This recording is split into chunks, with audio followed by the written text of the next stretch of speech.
Hey everybody, welcome to the Bigger Pockets Real Estate Show. This is our second show. Welcome back, Charles. Hey Charles, how's it going, man?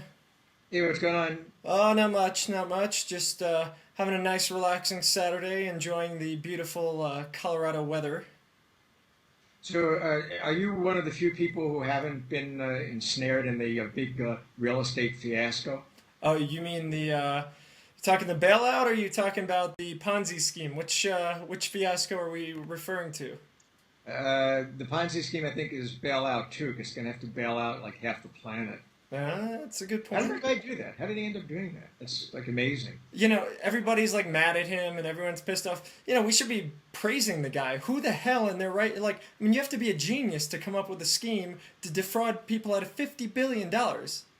Dude, here's my plan, right? Uh, Obama should make him Treasury Secretary. you know what? He's smarter than Paulson. Smarter than all of them. I mean, he managed to pull the wool over the eyes of banks and governments to the tune of $50 billion. 50. The guy should be running the freaking economy. Yeah, it's a good point. He even fooled Steven Spielberg. And that's a tough guy to Yeah, fool. yeah, phone home. Yeah, exactly. Except they Exactly. can't because they can't afford to pay the bill anymore. Yeah, that's what it's looking like, man. That's what it's looking like. No, but, yeah, no, but really, I mean, he should run the economy because then the United States can steal everybody else's money. Exactly. Well, it's kind of the same theory with how the FBI hires these ex-cons to help figure out how to not get conned. Like the bank fraud guys help teach them how to prevent checking fraud, for example. So this Right. guy, have this guy come on and work for the U.S. government. It's a great idea. Yeah, no, I think maybe we should actually do a blog about that and just sort of start a whole campaign to have him appointed Treasury Secretary. I think it would be brilliant. Yeah, why not? I mean, honestly, you really have to be smart to pull this off. He did pull the wool over everyone's eyes, and now we're all cursing him, but frankly, it's a sign of a smart individual.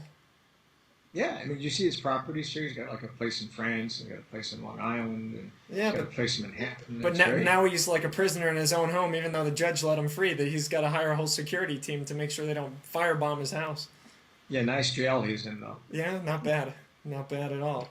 But But his sons turned him in. His own kids did his own kids who are unwilling to even invest in the fraud.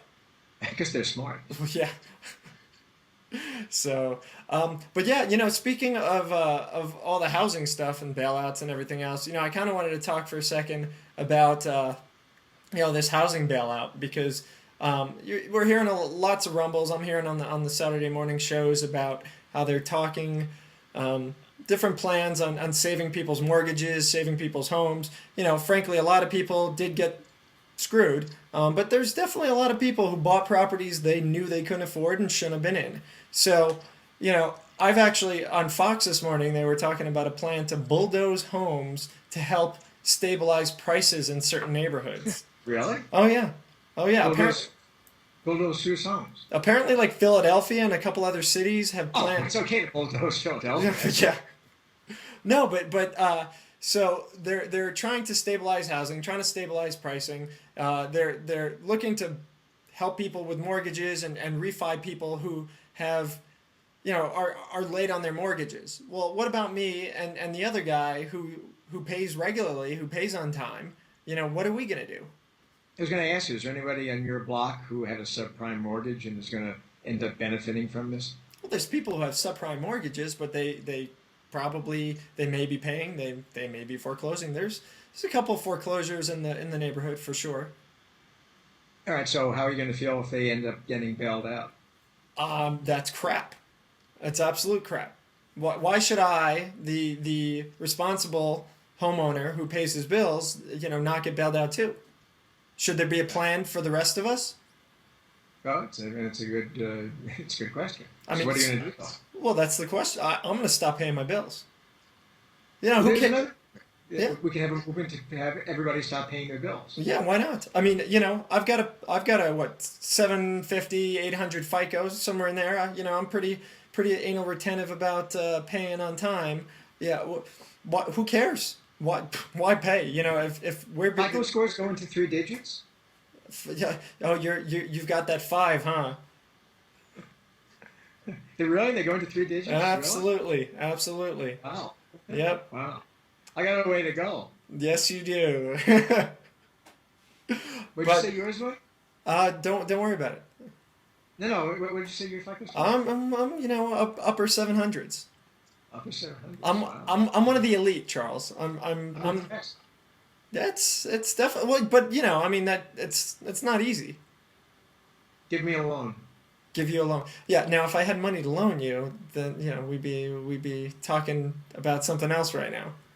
Oh yeah, give me a loan, zero interest. That's the latest thing. Well, that's what's happening. No, but seriously, back to the housing thing. You know what are we gonna do here? Because there are people who are now looking and saying, well, the government's gonna bail out all these people who defaulted or are defaulting or got in over their heads. The cop who got the $1 million house. You know, all these people who just shouldn't be in the homes that they're in. What about everyone else? So is there a plan? Is there a way that they can do this and do it fairly? Probably not. So some people are going to be screwed, and some people are not going to be screwed. I think so. I think so. Yeah. I mean, unless of course they do some kind of guaranteed flat rate refi for everybody with a loan. Yeah, let's. Well, everybody. No, I mean everybody who has a mortgage like you have, who can't get it readjusted, should. I mean, form like a union or something and make it a national movement to just not pay until the banks renegotiate. That's actually a great idea. Yeah, I mean, if you're going to renegotiate for your neighbors, then because they couldn't pay, why not for you? Because you are paying. Absolutely. Well, you know that's what the auto unions are doing. They just crunched George Bush's back, and he in the new bailout that he single handedly has given to them for $17 billion or so. Yeah, we might as well let's get homeowners unite. It's going to be You think? the 733rd or something. Do you think for the 17 billion they're giving the auto industry, you get like GPS navigation included? Oh man, should be a standard feature. Yeah, but for 17 billion, I mean, Yeah, yeah. Well, listen, I think we're kind of ending up on time here. We've got our little 9.5 minute window, give or take. But I think time goes by when you're having fun. it does. It does. So next week, well, next week, next show, whenever it is, we'll talk a little bit more about this because I think it's a serious subject, and I think a lot of people are pissed off about it, and I'm definitely hearing rumblings on Bigger Pockets about it. So, And we'll remember, if you have a mortgage, don't pay.